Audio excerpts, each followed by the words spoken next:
Bonjour Yann, vous vouliez Bonjour. témoigner de ce que vous voyez au quotidien. Désormais, le protoxyde d'azote, ça n'est pas quelque chose de marginal.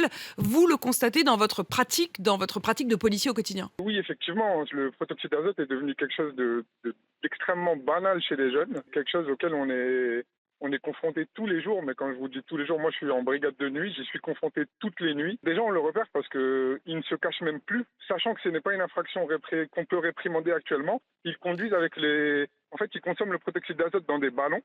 Hmm. Et ils mettent du gaz dedans et ils l'inhalent. Et ils conduisent avec le ballon en bouche en fait. Bonjour Mohamed.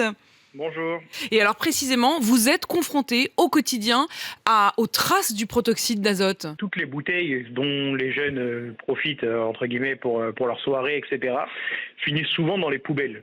Sauf que chez nous, quand elles arrivent et qu'on les brûle en même temps que les déchets, parce qu'à travers des tonnes de déchets, c'est impossible de les séparer des de les déchets, quoi. sélectionner. C'est ça. Elles rentrent dans nos fours et quand elles explosent, ça fait des dégâts considérables. On a eu un blessé il n'y a pas longtemps, au mois de juin, qui a été en arrêt de travail pendant 3 mois suite à une explosion. Ça fait autant de dégâts qu'une bouteille de gaz qui arrive une fois tous les je sais pas combien de temps. Là, c'est tous les jours. Ça a changé notre manière de travailler. On a dû s'équiper différemment. On est obligé de mettre des masques avec des visières, des combinaisons comme si on allait, comme si on était des mineurs, quoi.